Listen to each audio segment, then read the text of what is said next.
There are lemonade stands. We have a Phoenix Suns player becoming a podcast host, and we need some basketball. Aaron Edwards is here. He's going to unveil his first foul take ever, a recurring segment we're going to throw out. We're going to have some fun here on Locked On Suns.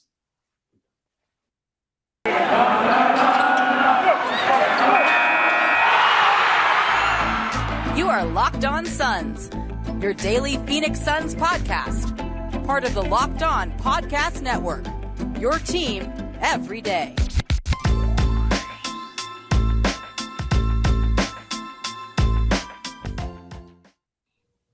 We are back. This is Locked On Phoenix Suns. We're part of the Locked On Podcast Network. I'm your host, Brendon Kleen, a contributor at Suns.com and Dime Magazine, and a credentialed media member covering the Suns for the past 5 seasons. Thank you for making Locked On Suns your first listen each and every day. Feels very strange to have 2 days without basketball after we just had a week without basketball, but we are here. I have some work travel going on later this week, so Aaron Edwards is here for his pit stop early on the show. We're unveiling a new segment later in the show where Aaron will just unleash his wisdom on us. But he is Aaron Edwards. He is a writer at All Caps NBA. How are you doing, man? Did you get some lemonade this week?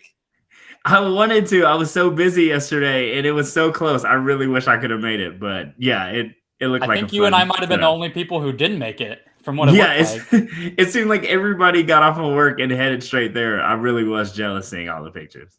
I wonder what it's like to not have responsibilities or to be able to get out of them. I don't know. I wanted to be there too. It would have been cool to. I mean, I was talking to somebody with the Suns, and they were like, "We haven't had an in-person event with fans like that." Yeah, like this was their first one. Like they've done some charity stuff, like visiting hospitals and things like that, as COVID has slowly started to be less of a problem because obviously this whole team is vaccinated and all that stuff.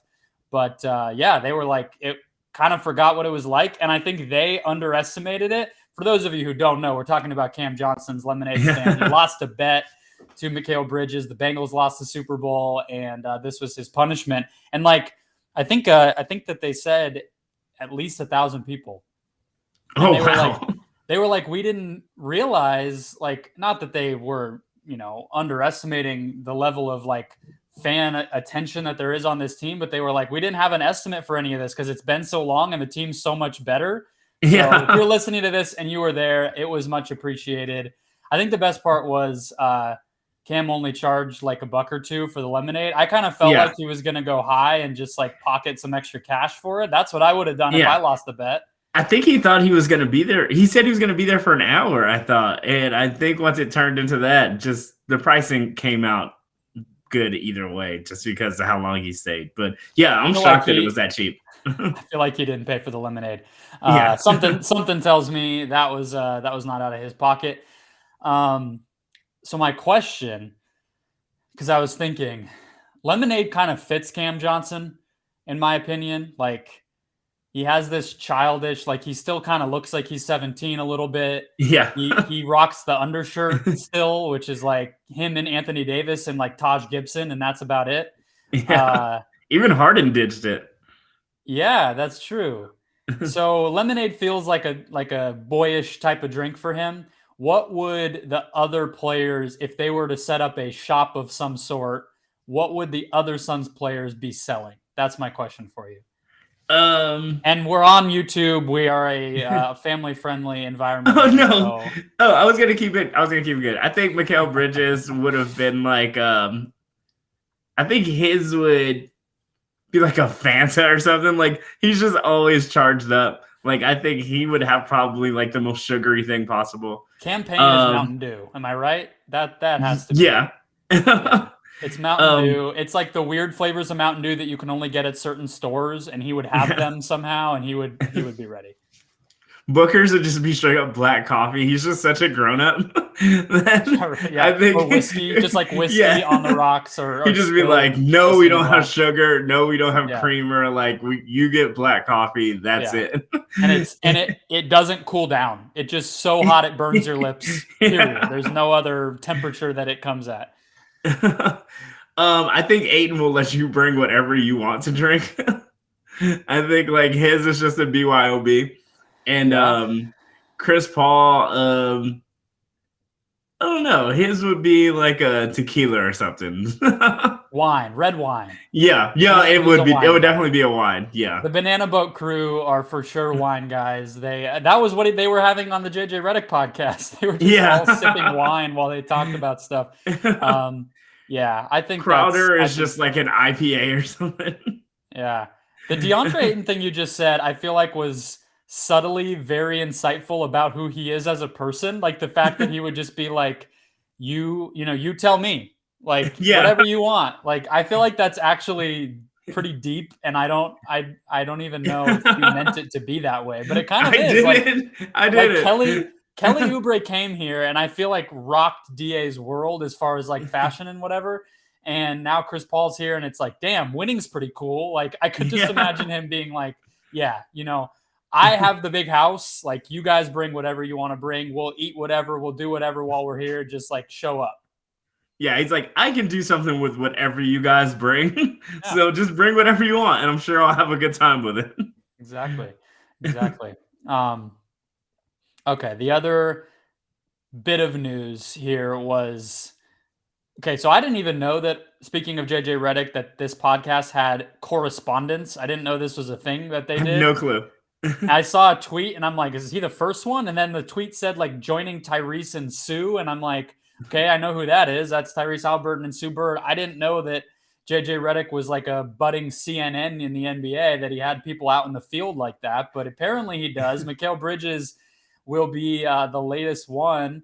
I think that's pretty cool. Like Mikal's not the type of guy who's out there a ton. Like he's totally game to talk to media, do stuff, but he's not the most out there guy. So I feel like we're going to get to see him open up in a pretty cool way. What did you think of that news? Yeah, it was really surprising, especially with the JJ thing. I worked with Jason Gallagher, and I had no idea this was happening.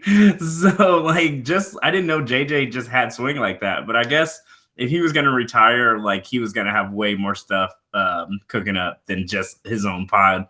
I think he was going to do, like, the Draymond thing. Like, I think when Dre retires, he's going to have a lot of stuff going on. Oh, my God. And Bridges, like, I just want to see how it goes. Like, I'm not sure. I think Draymond talked about it, how his first time going through the podcast thing, it was really bad, and how he didn't know how to do it. So I want to see like how Mikal Bridges figures that out, because I think Draymond is more social. He just didn't know how to do podcasts.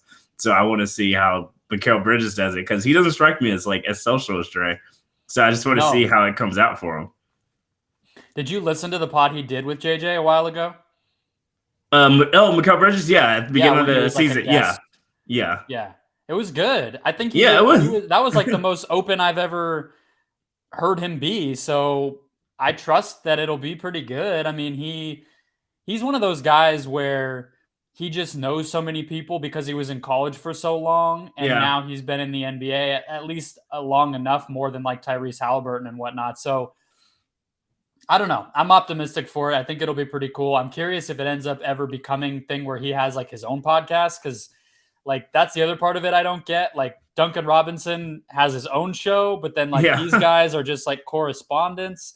I don't exactly get how it will work, but I'm excited. I think the Undefeated does this thing like with the rookies where they have the rookie diaries, and I've always loved those. Like this year, I think it's Cade Cunningham.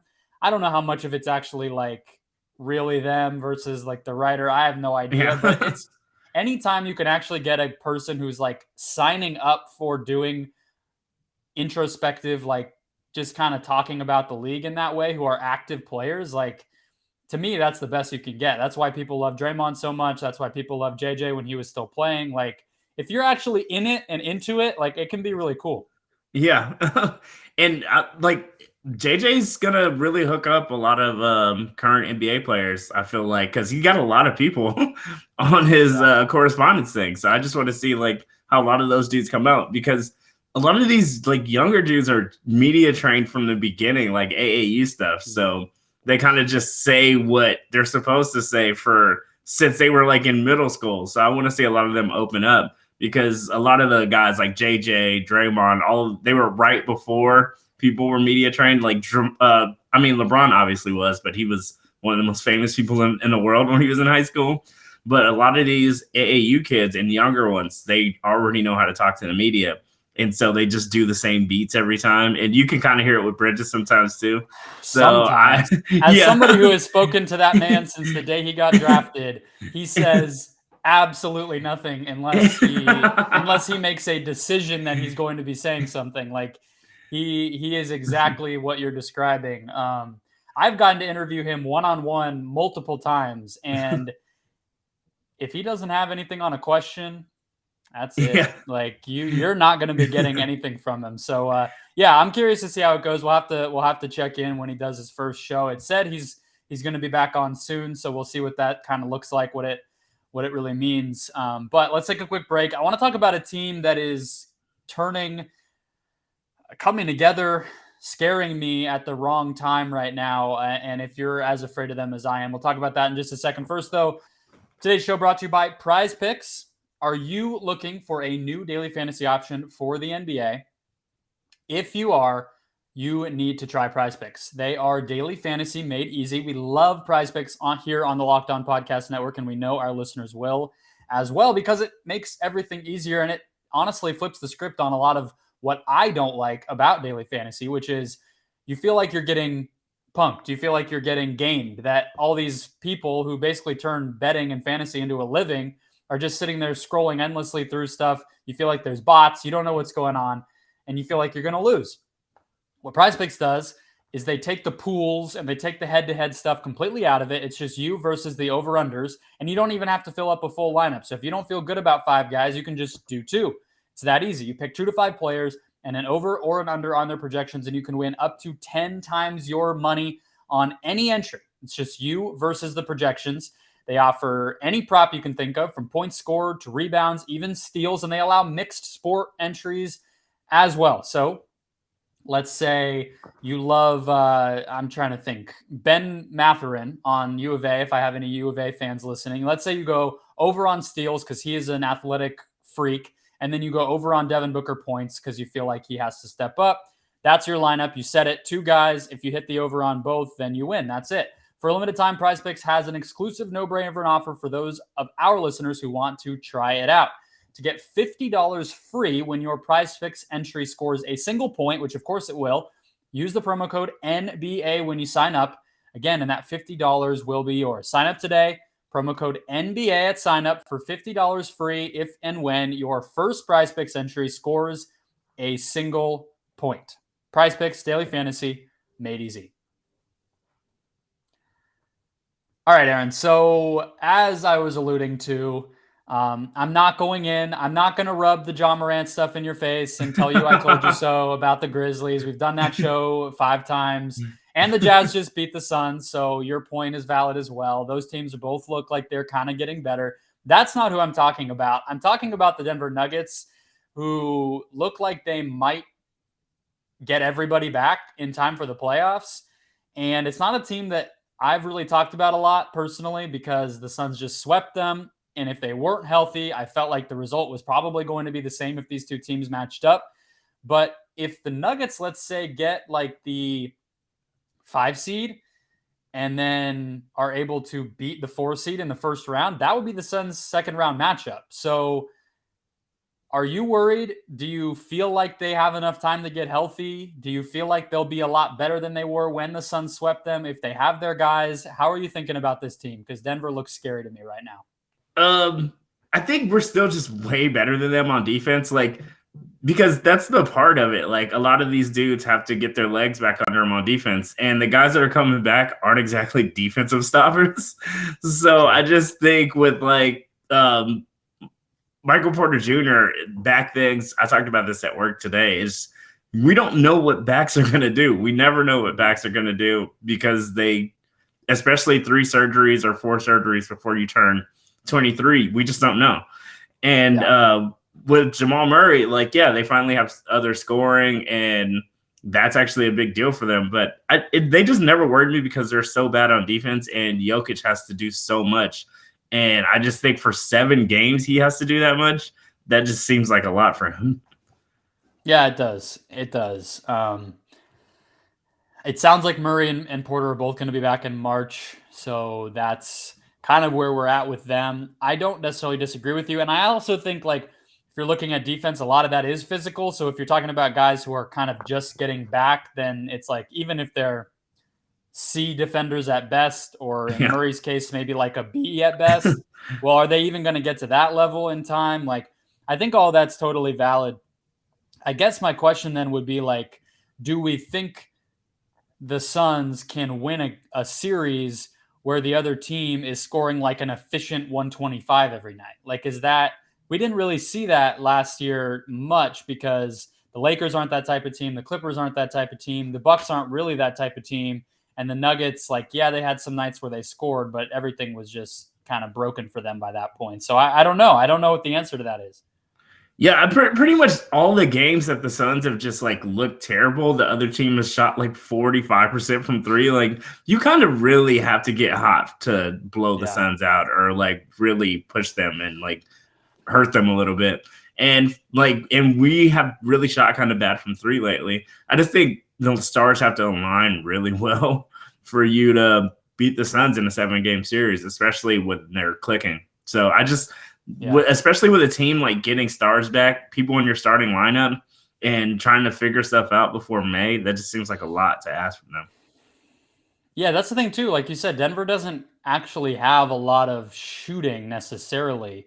You know what I mean? Like, Austin Rivers, like Barton, not really. Like, they have a lot of creators. They have a lot of guys who play well off of Jokic, but they don't have a lot of guys who like just space the floor for you, who can just turn games that way. You're really counting on just the chemistry, Jokic, some isolation stuff. Like, that's kind of where it is. So you're kind of talking me out of it a little bit, but at the same time, I think it's just that unknown where it's like, I don't feel like we've seen that. Murray's been a guy who has always killed the Suns, so I think that's part of why I'm a little bit nervous. Bridges, like, that's just, guarding him in general is a lot. Like, he just moves off the ball so much. That 2-man game with the two of them is just exhausting, I would imagine, to guard. So I don't know, but it sounds like to you, is it still just really the Warriors in the West who like put a scare in you in a real way, or is it nobody? What is it? The Warriors, and actually like the Clippers in the first round. Like, a first round series with the Clippers would just be annoying. They are long and they annoy you. And Ty Lue is just a really good coach, and I just think it's really hard to beat him in a series, and he's going to make you work for it. Yeah, no, I think that's fair. All right. Are you ready? Did you write it down? We're unveiling a new segment. I threw this on you this morning. I was like, I don't know what we're going to talk about. I want to give you a little bit more of the control here. I don't want to have the reins of this show all the time. I want to let you make your presence felt. So I had a really bad name for this segment that we won't even say. You had a better one, so we will get there in just a second. Aaron will unveil his take of the week here. First, though, guys, today's show brought to you by Built Bar, my favorite protein bar, the best protein bar on the planet, and the secret to keeping your New Year's resolutions intact. It's that time of year. I have work travel this week.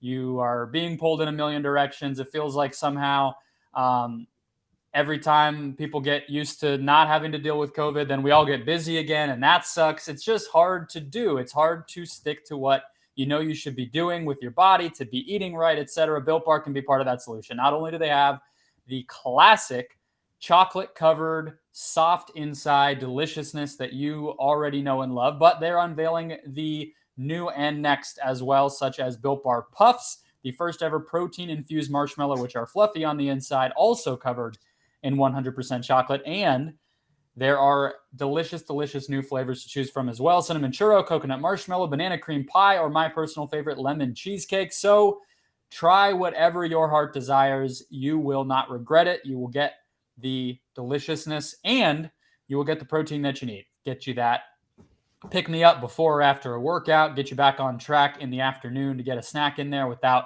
poisoning your body with things that shouldn't be in there. So check them all out, built.com. Explore, find your favorite, go back to something you already know you love, and when you do, use the promo code LOCK15 to get 15% off your next order. Again, that's promo code LOCK15 when you make your purchase for 15% off at built.com. All right. So the name of the segment here, it was Aaron's take foul, but then it became foul take, which is obviously much better. I think that the take foul should not exist, but I do think this segment should exist. So without further ado, I will hand things over. This is, for now, a Suns take for everybody listening. This is from the bottom of your soul, just the thing you need to get off your chest. What do you have for us this week, sir? I'm going to stick to my brand of just dunking on this one person, and I'm going to stop sooner or later, I promise.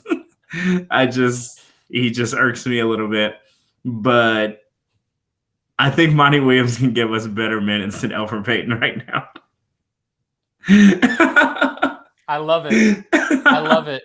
Monty is, let's see, is he 50? Is he 50? Probably. It wasn't even a guard, but I think that he wasn't even a guard, exactly. But I just think he could help us more right now. Okay, the better question is, could Randy Ayers, the assistant who's been on Monty's staff since New Orleans, could he give the Suns better? Let's see how old he is. He is a whopping 65. How do we feel about those minutes? Backup point guard? I watched Elfrid Payton play last Friday, and let me say that I'm thinking a little bit harder than I should be because of it. But I guess I'd have to side with Elfrid on that one. But I'm dead serious. I think just with knowledge of the game and know-how. Wisdom, veteran savvy. Yes, I think that Monty could help more. I'm sorry. I agree with you completely. Without a doubt, Jarrett Jack could do something, right? I mean, like, that one's right there. All he has to do is quit his coaching job. I don't even think there's paperwork that has to be filed. I don't even know if he ever officially retired as a player, and then he can just be right there. They just cut Peyton or cut Frank or whatever it needs to be, and they're right there. Randy Ayers, for those of you wondering, he was drafted back when the NBA had 1 million rounds in their draft, in the 3rd round of the 1978 draft by the Chicago Bulls. He is 6'4", so he was a guard. And then he played in Reno, Nevada for the Western Basketball Association. So wow. I don't know what any of that really means. He played in the NBA 40 years ago, but that's what Elfrid should be playing in right now. The Western Basketball Association. Yes, exactly. Send him to Reno. That's where he needs to be. The worst thing about the the biggest indictment of him, I think, to me, was Aaron Holiday on Sunday was inactive because of the ankle thing. Book is the starting point guard, obviously. And Aaron Holiday did play, but he was not himself. Yeah. He was 12 minutes or whatever it was, 20 minutes, 2 of 9 from the field. Elfrid Payton, despite Jordan Clarkson going off, Donovan Mitchell going off in that 4th quarter. Like, if you have Elfrid Payton on your roster, theoretically, that is for defense, like on-ball man defense against somebody who looks a hell of a lot like Jordan Clarkson looks. And Monty gave him a DNP. You couldn't see it anymore. I don't know what else there is to say.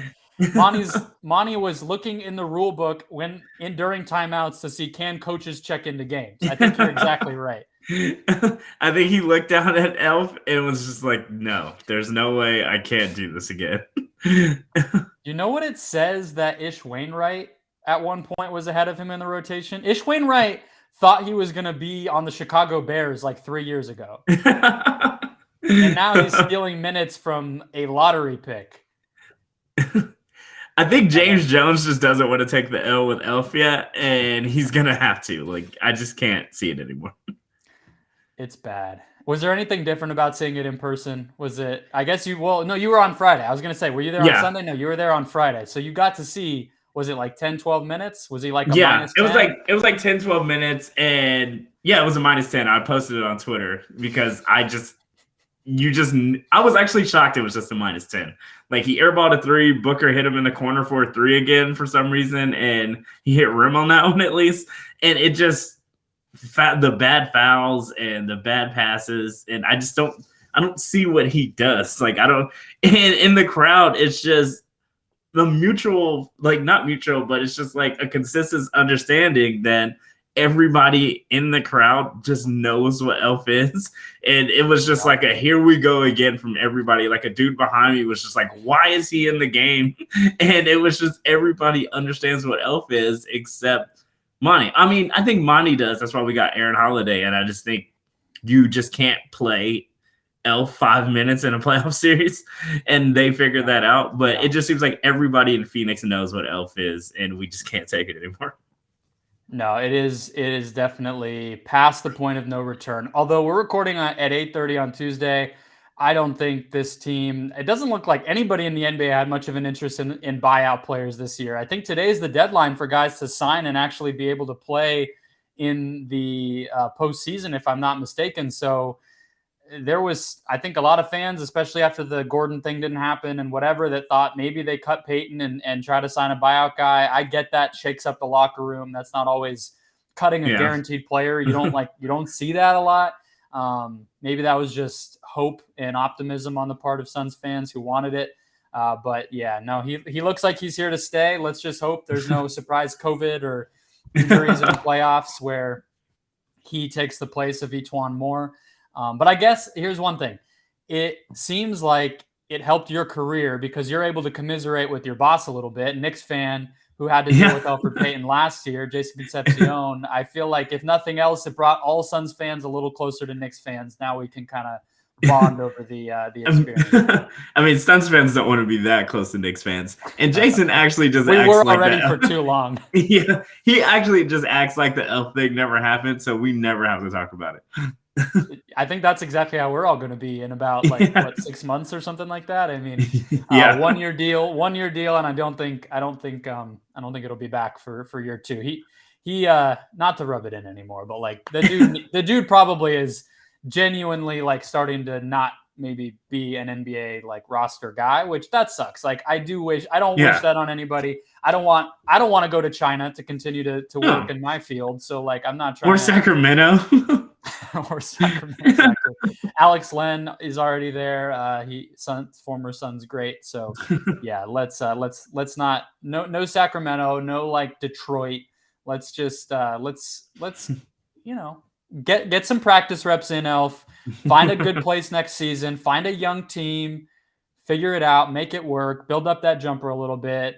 Be a great chemistry dude. Like there's paths here, but it's not on this team. And Monty is coming for your rotation spot as the end point here. All right, guys, let's wrap up here. No show tomorrow because I will be out of town. I'll potentially do an early Thursday show. We'll see.